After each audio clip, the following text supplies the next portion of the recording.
As a finance professional in a disrupted business landscape, what does it take to be in demand? What does it take to attract great paying international roles? If you're an ICAN member, it'll just take one exam. That's all it takes to complete the globally recognized CIMA professional qualification and the internationally respected CGMA designation. As a CIMA member and a CGMA designation holder, employers will look at you as a finance professional, constantly acquiring new skills to add value to the business. That's why they'll be willing to pay premium to hire and retain you. If you have 5 years of relevant experience and are an ICAN member, you can directly sit for the final exam of the CIMA Professional Qualification, the Strategic Case Study exam. Start studying the CIMA Professional Qualification. Prepare to make an impact.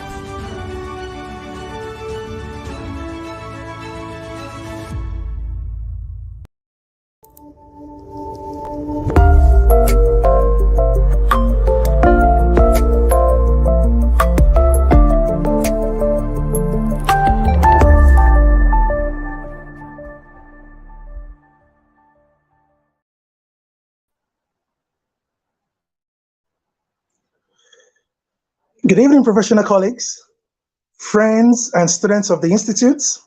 Ladies and gentlemen, you're welcome to another exciting episode of your favorite show, ICAN on AIR, brought to you by the Institute of Chartered Accountants of Nigeria.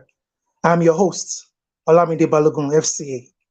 Today on the show, pardon me,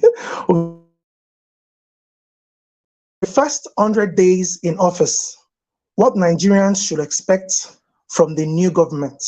The first 100 days in office, what Nigerians should expect from the new government. And our guest for today is no other person than Dr. Biodun Adedipe. A brief profile about Dr. Biodun Adedipe. Dr. Adedipe is the founder and chief consultant of B. Adedipe Associates Limited, that's BAA Consult, with over 4 decades of postgraduate work and professional experience that cuts across university teaching, investment banking, project finance, management, and financial consulting, as well as leadership in business and not-for-profit organizations. Dr. Adedipe had an illustrious career, Dr. Adedipe has had an illustrious career that took him through the University of Lagos, Enterprise Consulting Group, the World Bank, that is the African region, International Merchant Bank PLC, and First City Monument Bank PLC.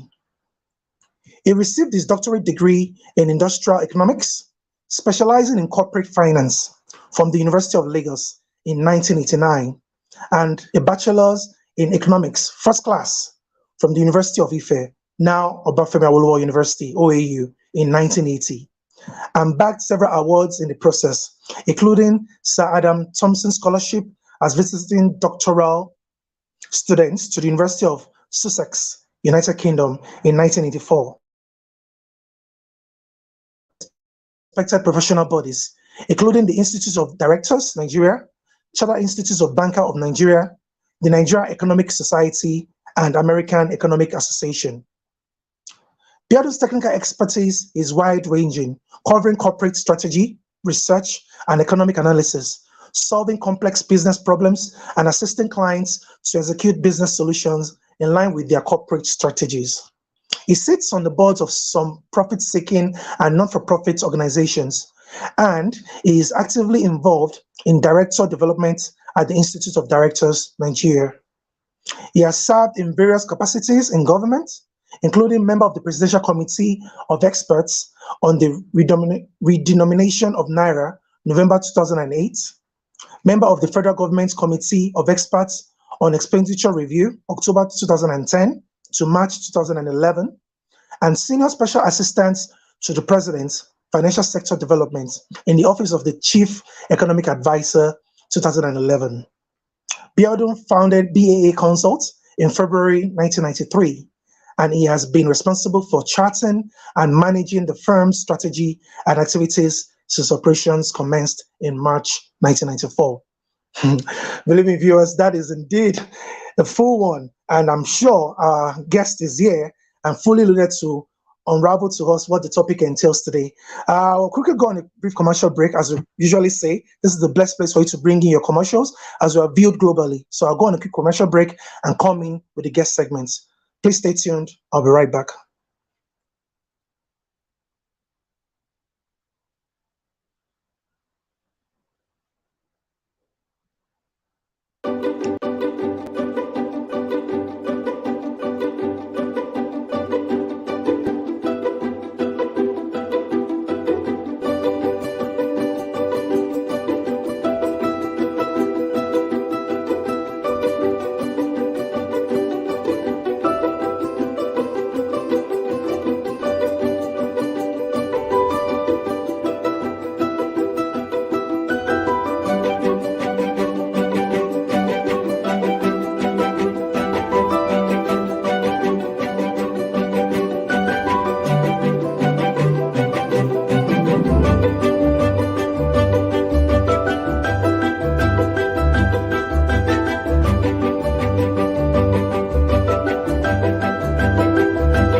Welcome back. And like I promised you before going to that brief break, we are now joined by our guest, Dr. Biodun Adedipe.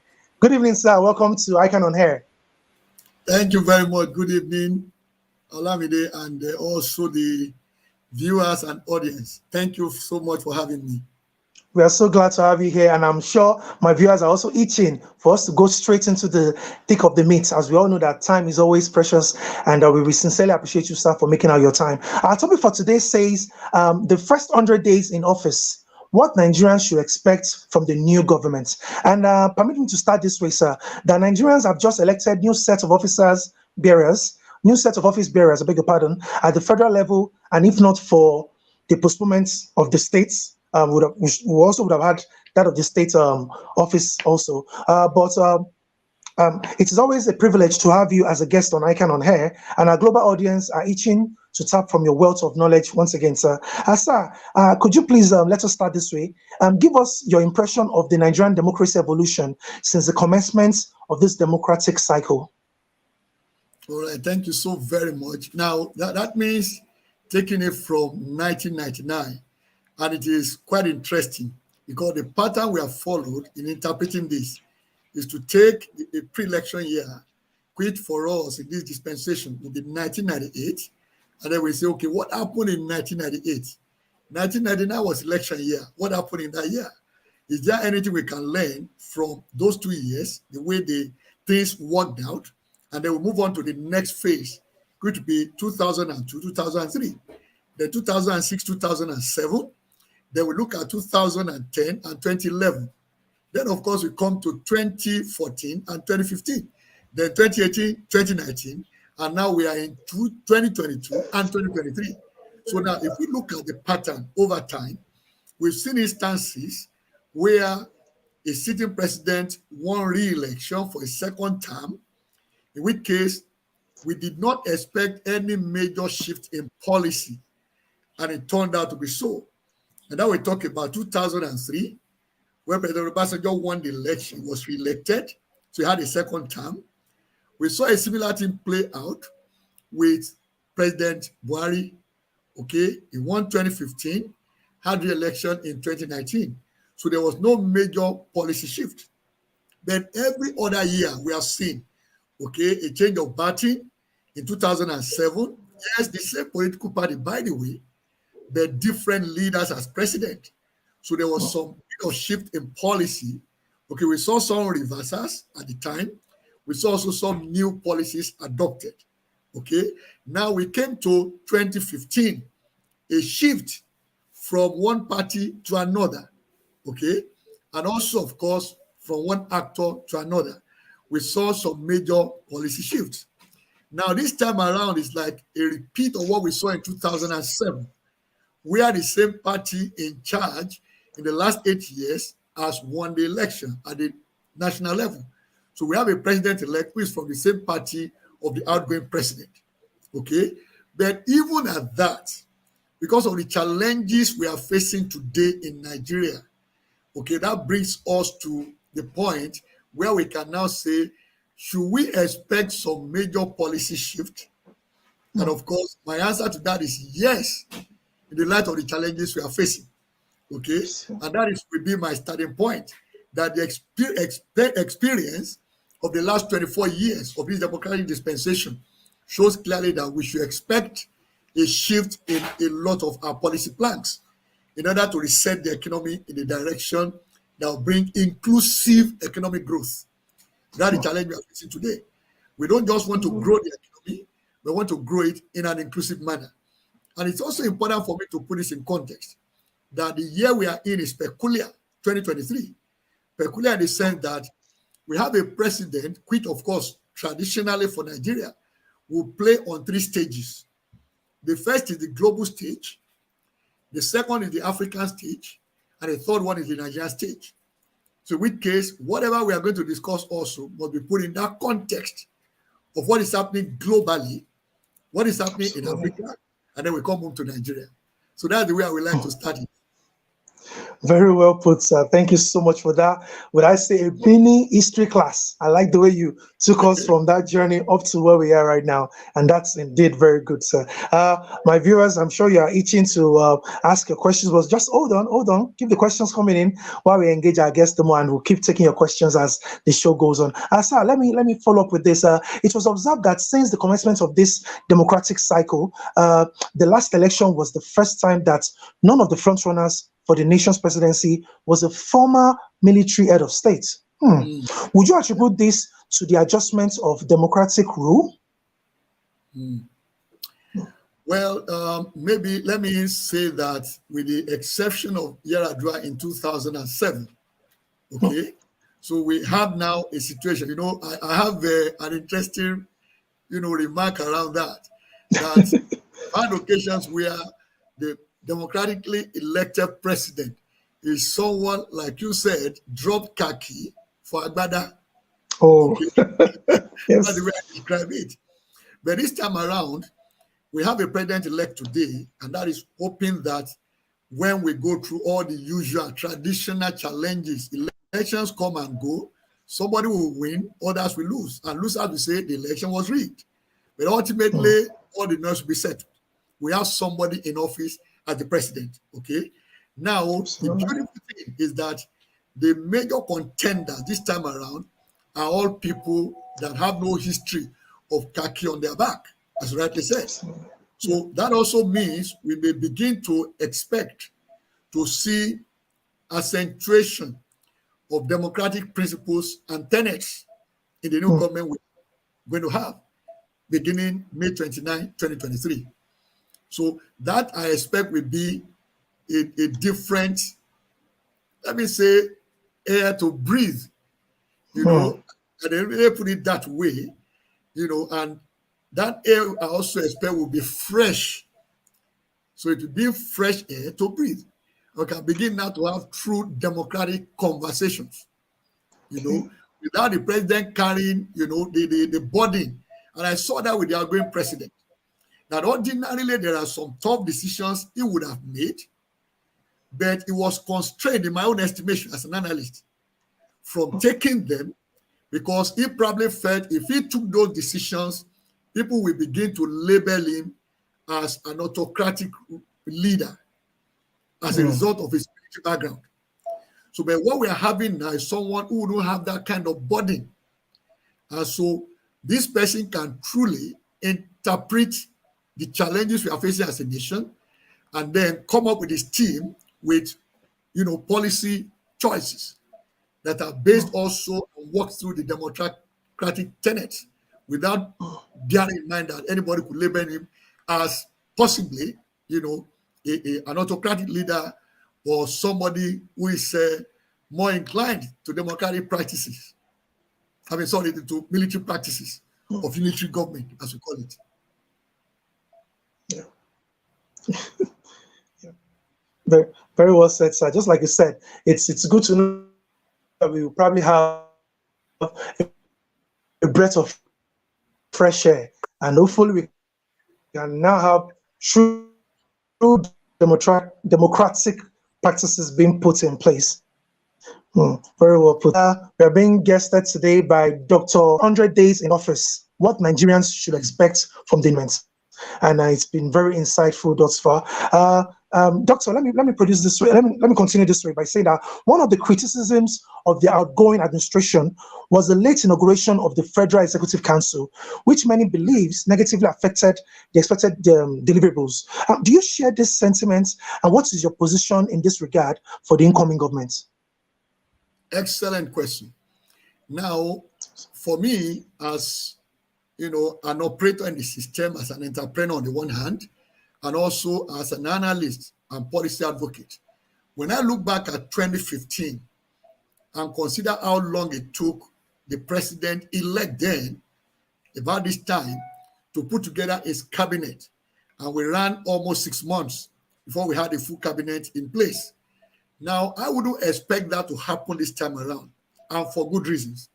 Now, the first one is that the president-elect has been in government before at the state level as an executive state governor, all right? So he has had a team that worked with him then and are mostly still with him, all right? Along the line, he has also built, other members that came into the team. So in my own evaluation of his person, I see him as a technocrat to start with, and I see him as someone who has a lot of technocrats around him. And if I go by the pedigree of what we have seen with him since he has been a part of, the political, dispensation in Nigeria, I see him as someone who probably by this time already has in mind his core team. Because when we talk about the cabinet, there are some ministries, departments, and agencies that we refer to as economically significant MDAs. I assume that as we speak at this forum, he probably already has candidates who are appointed to such critical offices. In which case, the less critical ones probably are those he might want to now try to balance in terms of, number one, the party. Because the reality of it is that if you win an election, you didn't win it on your own. Some people work with you, they work hard. So whichever way it goes, you also want to, quote and unquote, reward them with some appointment. It happens all over the world anyway. So but the reality this time around is that I expect that he will have already a core team will appoint to some offices. And of course, knowing him also as somebody who knows how to negotiate. And that's a very important attribute for anyone who will be leading Nigeria at this point in time, okay, where we have very deep social divisiveness, which is a global thing anyway. One of the 5 global challenges we have seen this year: social divisiveness, geopolitical tension, and of course, macroeconomic instability. Then the Russia-Ukrainian palaver, which has spillover all around the world.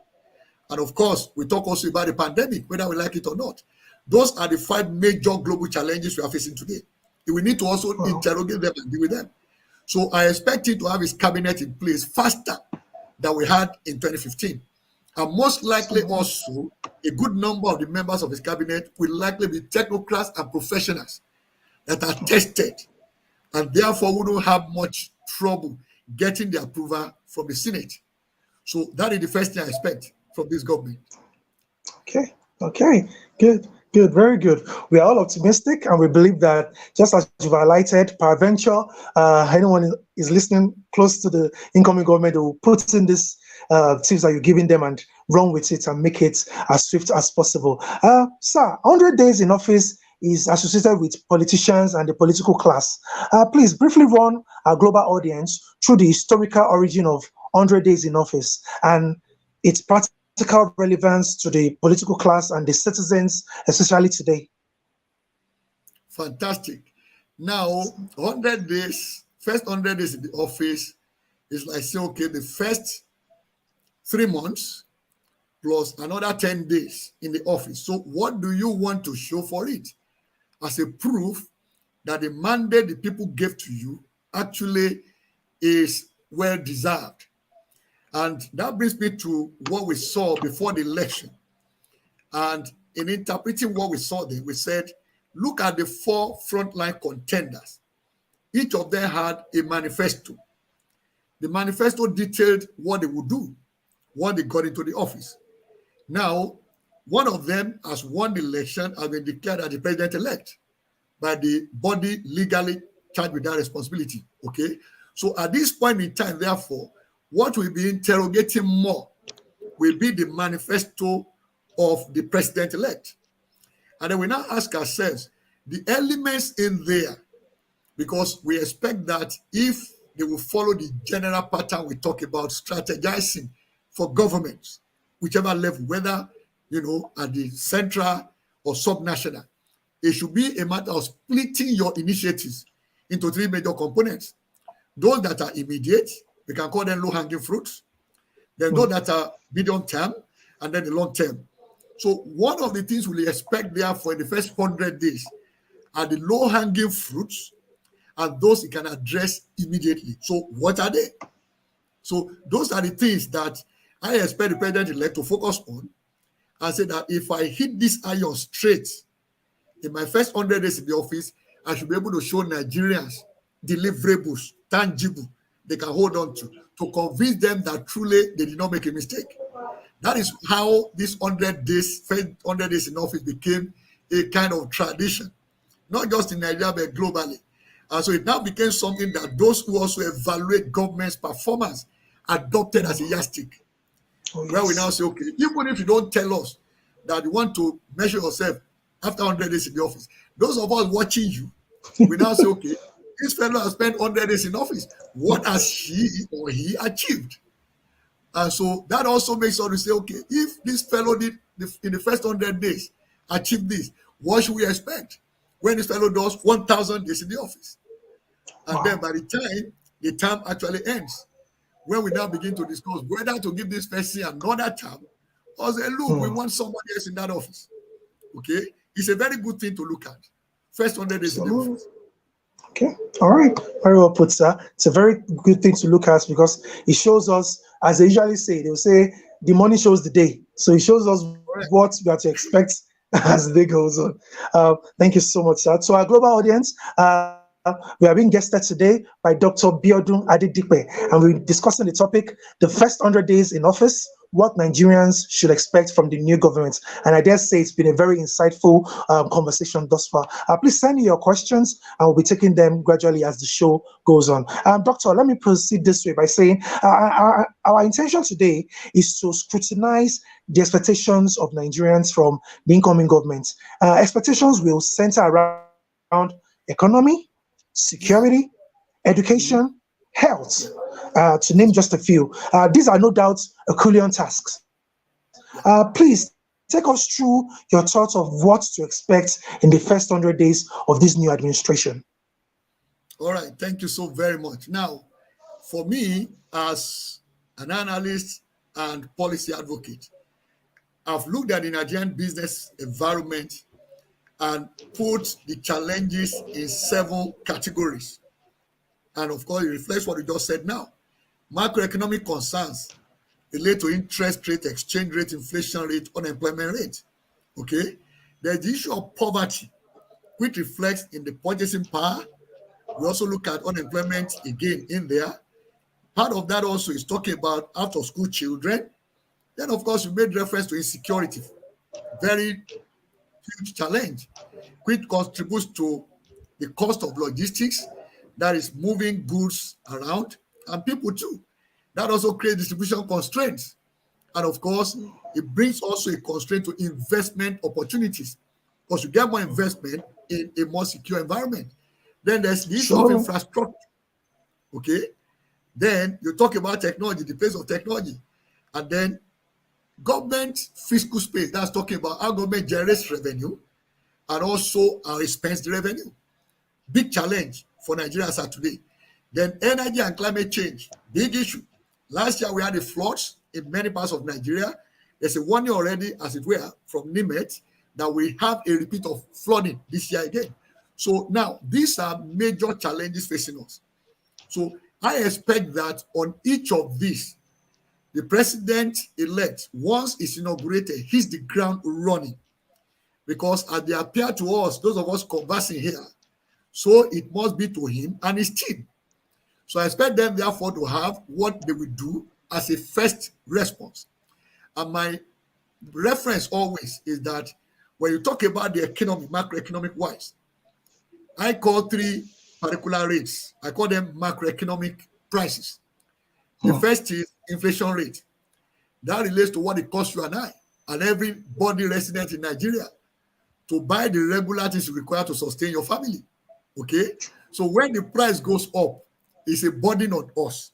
Because that raises the cost of living. That, of course, will affect our standard of living. So what then will be what this new government will do in dealing with inflation at over 21% now, almost 22%. The data that came out yesterday. Okay? Now, the other one is the exchange rate. Very fundamental, because we're a country that is largely import dependent. From the latest data available, that's from the National Bureau of Statistics, between January and September 2022, our average monthly import bill was $1.89 trillion. So every month, we're importing goods and services worth 1.89 trillion naira. Okay? Wow. When you compare that to the dollars at the official exchange rate, that gives you about $4.36 billion every month that we spend on imports. Okay? So I would therefore expect, the government to have a response to that. How do we deepen domestic manufacturing? How do we also strengthen our capacity to produce for the rest of the world? That's talking about exports. Because without dealing with those two fundamentals, anything we do about the exchange rate will just be artificial. I mean, you have finance people here, okay, on this platform. Yes. So yes. You understand pretty well what I mean by that. Okay. Absolutely. So it means that the question I expect them to ask is, which of these is most fundamental? Which, whenever anything changes in it, either inflation rate, exchange rate, or interest rate, if it changes, it affects every Nigerian. So that naturally should be the one that takes most of your attention among those. So it is not going by the textbook recommendation or what you get from the Bretton Woods institutions of the World Bank, IMF, and the rest of them. Okay? Yes, sir. IMF by standard, they always tell you that once the premium on the official exchange rate is greater than 5%, you should devalue your currency. That is standard recommendation by IMF any day to any country, anywhere in the world. Okay? They will also by standard tell you remove subsidies in any space you find it, whether it is in petroleum products as we have in Nigeria, whether it is in energy, they just simply tell you remove subsidies. But I expect his government to look more at the fundamentals and then look historically what has been the pattern with repricing of the petroleum products at the pump head since 1966 till date. So we have been repricing petroleum products since 1966 in Nigeria. Wow. Okay. What has that done to the cost of living? For the occasions we have devalued the naira, especially since 1986, when we began with SAP and then followed with the secondary, foreign exchange markets, FEM, as we call it. since we began on the 26th of September 1986, when the Naira lost value by 100% in devaluation. Now, what has been the pattern till date? And again, I'm happy I'm in the midst of finance people, okay? What I always say is every time you devalue your currency, two things happen. You make everybody poorer, okay, especially on the back of your economy that is import dependent. Second thing is that you shrink every company's balance sheet in dollar terms, okay? And you know what that would mean? Where you want to raise funds internationally. You look at your company's balance sheet and say it's too small. We can't give you money. It's too small for us.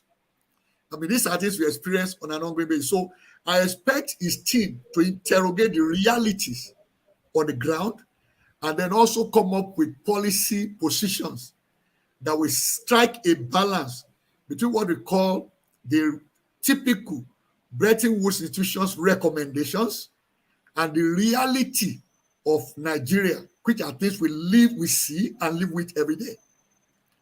So those are primary. Then coming to the specifics you mentioned, education and health. Yes. It's not rocket science, okay? It's not rocket science. Let me put it simply this way. There's, I love making things so simple so that everyone can understand it, okay? Now, when it comes to education, education is fundamental. Fundamental because it is an empowerment. The person that is well educated can look at issues, interrogate them, understand them, and then take appropriate action. But the one that is not educated is most likely to only take what he or she is told and begin to act on it. That's a big difference education makes. So how do you then improve education? Two basic things. They are so simple. First is that we need to go and rejig the curriculum in the educational system through the entire levels, from primary to secondary and then tertiary institutions. We need to rejig the curriculum to teach our children what is required tomorrow, not what is required today, or what you have been teaching them that emphasize what we needed yesterday. Rather, what we should be teaching them is what will be needed tomorrow, and bring also into the mind the history of human evolution, okay, where we started from the Stone Age. Man needs to eat. He goes out, he sees an animal, he carries a stone to kill the animal, then he slaughters it, and then, of course, prepares it and eats. And then we move from there to agrarian era, where man now not only will pluck fruit from trees, itinerant man, but now he settles in a place, he cultivates a farm. All right? We moved from there into the industrial era. From there, we moved into the knowledge era. We talk about the knowledge economy. But now we are in the digital era. And that means our educational curriculum should be rejigged to fit into the society that our own children and grandchildren will grow up in tomorrow. So what I learned in school and what I'm teaching today, as somebody who started my career teaching in 1982 at the University of Lagos, now wouldn't be sufficient for the person that will act in our economy tomorrow, in 5 years' time, 10 years' time. Our leaders should begin to also stretch their minds beyond now and think about what will become of Nigeria in 50 years' time, 100 years' time. So what do we need to change in the curriculum? That's one. The second part, which is very important, and that's why I'm happy with what you raised, health, okay? We should return to primary health care emphasis. We've done it before in our history, during Babangida's time. I recall it was then the late Professor Oliko Ransom Kuti that deepened the government's, primary healthcare investment and made it within the reach of every Nigerian, in spite of your class, whether you are low income or high income. So low income people were taught how to make some basic things at home that can serve as remedies until they get to the health center. Okay, we need to return to that kind of emphasis on primary health care. Unfortunately, today, what everybody thinks about is once I have an ailment that is difficult to deal with, we go straight to a tertiary institution. Let's go to university, teaching hospitals, which shouldn't be. There are many things that will be taken care of at the primary level. Okay, So that is what I want to recommend in those two areas. Rejig the curriculum, make schools attractive for little children. You see, the way we call it in economics is this, that people respond to incentives. When children join school, they will go to school, they put pressure on their parents to send them to school. That's the way it goes. Absolutely. Thank you so much, Doctor. There's one aspect. Please go on, sir. Go on. I became so interested in mathematics as a little boy in my second year in the secondary school in 1972. You know why? Because our mathematics teacher will always come to the class with a loaf of bread. When he throws a question to you in the class, you answer the question correctly, he will cut a slice of that bread and give to you. Wow, so incentives. Was in my class, and I'm talking of 1972, ladies and gentlemen. That was how I developed my love for mathematics. And that became a major factor, by God's grace, in the class I came out with in the university, because maths was very strong in economics. And that gave me an opportunity to also have very good scores. Okay? But the man started that by giving me a slice of bread anytime I passed the question in the mathematics class. Make it interesting for children when we come to school. Okay? Absolutely. One or two things that we've not touched on that was I would need you to please help us shed more light on the aspect of security and also employment. Yes, sir. Please go ahead, sir. Now, very good, because the two of them are strongly correlated. Now, if jobs are created in large numbers, you get more people engaged. And I will use a simple illustration here, because I came across that information in the course of my speaking engagements, and somebody shared that with me. In Lagos State, during the period that Fashola was governor, there was something they did, and that was the government came up in its budget for horticultural development of Lagos. They called it Greening Lagos. Okay? Yes. Now, I understood that what they did then was to give contract to some companies to cultivate flowers and grasses in open spaces in Lagos. All right? When those companies were given the contracts, they were also mandated to employ most of the unemployed youths. They were causing trouble for motorists like you and I on Lagos roads. Yes. So by the time those companies went out and employed those young men to plant flower and grasses, they were no longer available to become security threats to Lagosians. All right? So, and my interpretation of it was simply this. If a man has been kept busy, even under the sun, planting grasses and flowers, by the time the sun sets, the only thing he can think of is how to find a place to sleep. But it's natural. Okay? Now, in the process also, because they were working for a company enjoying government contract, they became responsible citizens. They started paying minimum tax, because it was deducted from their pay. All right? Now, it was later corroborated by Nigeria Police, that's Lagos State Police Commissioner at the time. And they said they discovered that the crime rate in Lagos actually went down when they measured it over a few years that happened. So that tells me that you don't need to, it's not rocket science.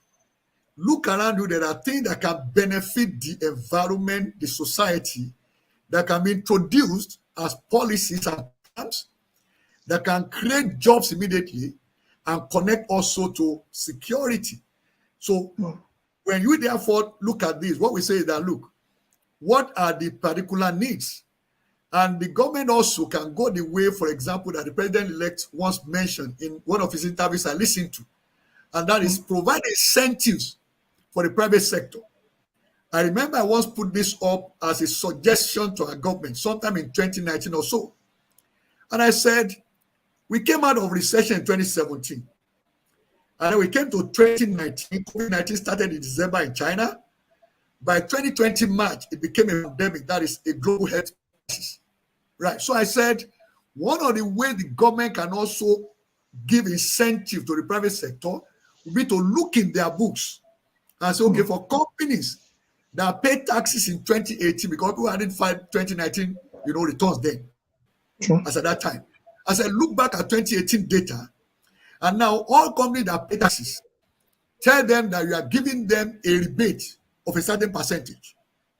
Now, that becomes a message that, so if I do my civic responsibility of paying taxes, at some point when I have a need in a crisis, the government can step in and in fact give me a kind of rebate. Of course, in other countries like UK, they intervene on the payroll, where the government in UK said, as a company register paying taxes in UK, that during this period of shutdown and your staff are not working and everything, to keep them not to go the way of committing crimes and getting engaged in social vices, we take 80% of your payroll cost over that period of time that everybody was on lockdown. Okay, so that not only helps those companies to survive, it also helped them to keep people from social vices, because they could pay at least their staff a certain percentage of the 80 and have something that will keep the company running as well. So those are, creative ways that government can intervene.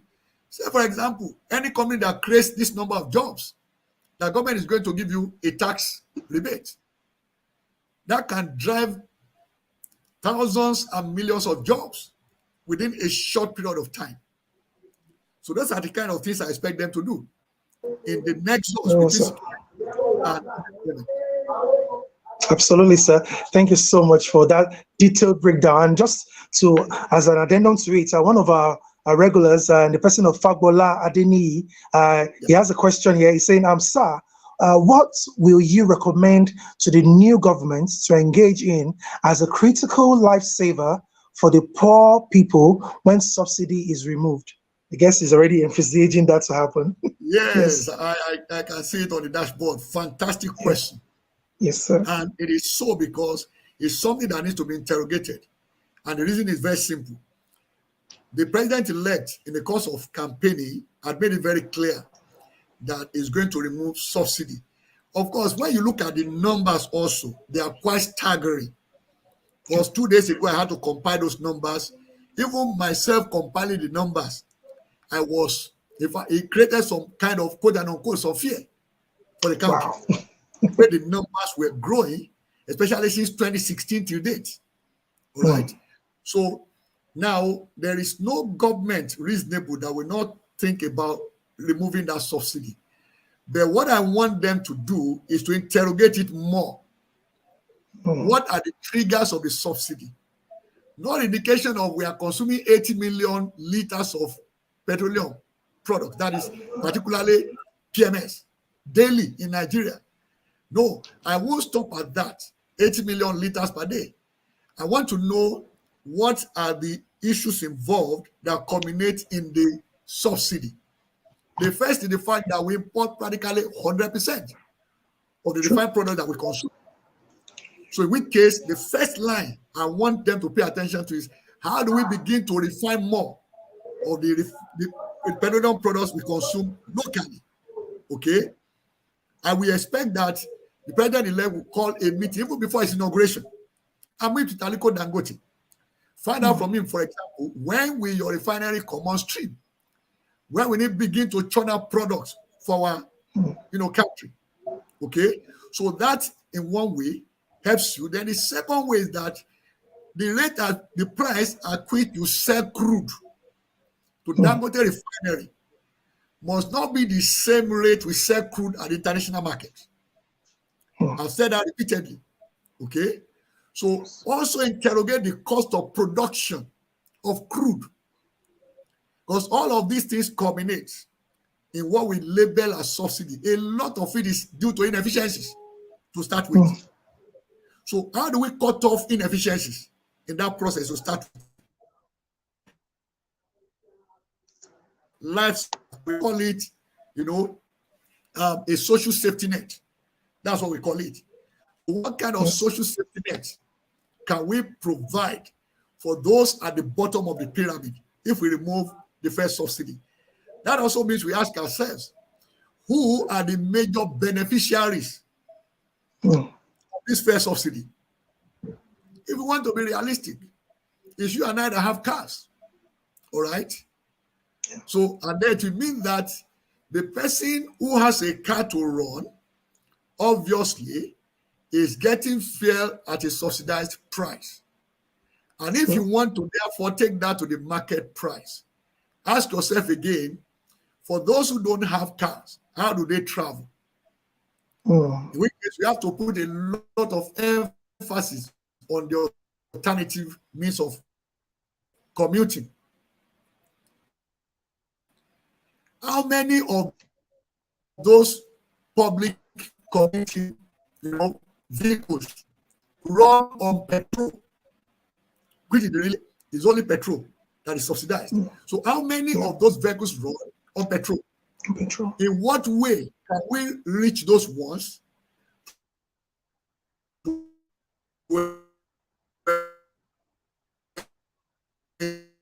ensure that they don't see the impact of the removal of the subsidy? Because if it impacts them 100%, it means they have to pay more. Absolutely. And who are their passengers? People don't have a tricky one, but it requires a lot of balancing. Of course, I know a lot of research has gone into that. Okay, and I don't want to dwell too much on that. So that we can thank you so much, Doctor. Issues as well. Yes, but clearly, absolutely. This government is, so yes, sir. You've answered that question perfectly well, and time is always the precious resources that we have on this show. And for the past 45 minutes, it's been really, really a wonderful time, engaging you. And I'm sure our audience are also taking notes and looking forward to a very bright future. But at this moment, Doctor, I want you to take myself and our global audience, on a very quick classroom lecture for the Nigerian politician class. Could you please give us your typical and workable templates for the Nigerian political class in 100 days, 1 year, 2 years, and accumulating in 4 years?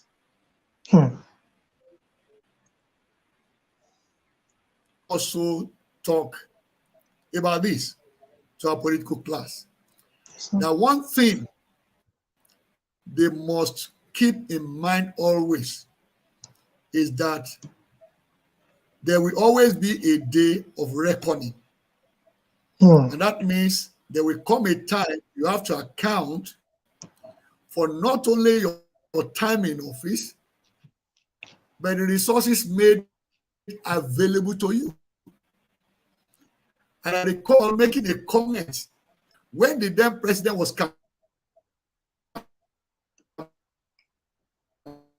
campaigning for who won the election that year, okay?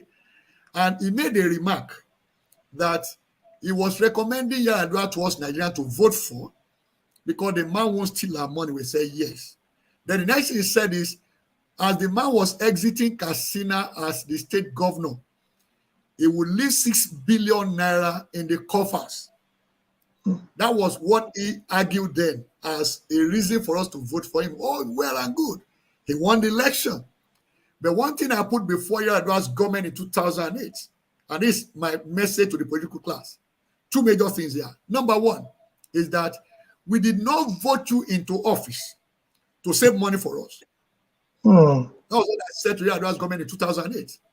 We didn't vote you into office to save money for us. We voted you into office to use our money to deliver solutions to our problems. Okay? So in which case, we not measure you by how much money you saved or how much money you spent or borrowed. What we talk about are deliverables. And so one of the things I recommended to Yar'Adua's government then was that all our ministers and heads of key agents of government should be given targets. For those that will recall, Yar'Adua gave a target to the prime minister that year. And the target was to move our power generation from 3,200 that we had in 2007 to 6,000 in 2008. Of course, that figure came from my simple analysis. I was involved in developing the financial sector strategy for year 2020. And our projection then was that by year 2020, we should be generating and distributing 40,000 megawatts of power. Wow. So what I now did was that, look, if we were to achieve that target in 2020, we had a space of 13 years from 2007 to that time. And I said, if we added 3,000 megawatts every year, we'd have added 39,000 in 13 years. And if we added 39 to 3,200, then certainly we'll be above the threshold target of 40,000. Absolutely. So that was where that target of 6,000 came from. That the late President Yar'Adua gave to his prime minister. You can fact check it, 2008. Okay? Then I gave an illustration that whoever is in charge of works, we should measure that person by the number of bridges delivered and the number of kilometers of roads delivered. Not how much was allocated to that ministry, whether the minister finished it or not during the year. So in which case we begin to measure them by what they deliver. So if our political class will adopt that as a way of dealing with us, then we can see Nigeria transform within a short period of time. And the icing on the cake, I said, is the president himself or governor of a state, everyone in your cabinet, you now say, look, we measure your deliverables on a quarterly basis. Good. So if you miss your deliverables as target, 3 consecutive quarters, you have performed worse than an economy going into recession. Because the economy going into recession when it has 2 negatives. But we leave it for you to have 3 negatives. 3 negatives you're out of the cabinet. So if they know that at the time of inauguration, every one of them will sit up. So, and that is my recommendation. We begin to measure them by deliverables, and they also take that as a responsibility going forward. Absolutely. Thank you. Thank you so much, Doctor. I mean, I know we are pressed for time, but let me quickly just still squeeze this in there. As we custom on today's discourse, assuming some of the Nigerian political gladiators are watching you right now, what would be your suggestion added to what you've already suggested on policies, enactments, implementation that would make Nigeria and Nigerians to enjoy and appreciate the practical benefits and dividends of democracy and democratic governance? What would you suggest to them, sir? Well, very good. Now, I was asked a similar question in 2015. It went to the inauguration of President Buhari in 2015. And so I've also asked myself a similar question today. Let's assume that somebody comes to ask me on behalf of the president-elect, what will you want him to place as his priorities? Okay. Now, the first thing, like I remarked earlier, will be to put trusted technocrats, not politicians, in key economic MDAs. All right? So because we want to ensure there's no politics in the ministries that will drive this economy to transformation. Now, the second thing will be Nigeria is yearning for an alignment of policies. Okay? That is monetary, fiscal, commercial, and investment. All right? So we need to have those policies aligned and synchronized so that we are pulling in the same direction. And more importantly, there are a number of changes we need to make in terms of, let me say, priorities now. What should be our priority as we go forward? Okay? There are a lot of leakages that brought us into revenue crisis. In fact, if we are able to plug leakages alone, that can reduce the pressure of the nexus between revenue and expenditure. Relating to that also is the cost of governance. So the new government must find the courage to execute the recommendations in the Orosai report. The outgoing government attempted that last year by putting together a committee. They came out with a white paper, but I'm not too sure they've executed it. We need to find the courage to implement it because that will impact the cost of governance. So if we do that as a primary thing and then deal with the issues discussed earlier on education, health, and security, Nigeria is on the way to fly. Because there's tremendous entrepreneurial energy in Nigeria, and Nigerians are very, very resilient. So a wise government will do things that will trigger those energies, and we can have this economy transform. In the space of 2 years only, it can transform massively. Absolutely. Absolutely. Well said, Doctor. Thank you so much. It's been a wonderful session engaging you. And just in 2 minutes, as we gradually wrap up, ICAN is always open to ideas that would positively advance the growth of our members and the accounting profession and the Nigerian business environment. Sir, what is your advice or suggestion to ICAN as a body on identifying, filling the knowledge gaps to deepen and enhance democracy and democratic governance in Nigeria? In 2 minutes, sir. Fantastic. Now, the first thing to underscore is that ICAN has a voice. You have a voice because it's a recognized and respected, association. So to that extent, therefore, you must ensure you engage and also do policy advocacy relentlessly. We call it talking to power. All right? There is a language of talking to power. And that means whatever the association believes strongly is good for Nigeria, make a case for it and seek audience and ensure that critical members and key members of the cabinet get that particular memo. You might call it memorandum, okay? Absolutely. So it's something the ICAN should do regularly. And don't be tired of doing it because you recommended something 5 years ago, they didn't do it. Continue talking about it until somebody listens, adopts it, and implements. So that is what I would recommend to ICAN. But you are respected as a brand, and to that extent, you can leverage on that respect. It's good value. Solid brand equity. Yes, and like I always say, brand recognize brand. So from the ICAN brand, we recognize you, sir, Dr. Biodun Adedipe, for a wonderful session this evening to our members. Thank you so much for your time, and we are hoping that when next we reach out to you, you also make our time to come on our program, sir. Thank you so very much for having me. I always see ICAN as my family. So many of my friends here. Thank you so much, sir. Thank you. Enjoy the rest of your evening. And to my viewers, that's the show for today. Like I always say, thank you so much for taking out your time to join us every Tuesdays and Thursdays. But before I go, let me quickly remind us of our yearly subscription. Yes, it's due. It's nearly past due. So you've proposed in your hearts to do it.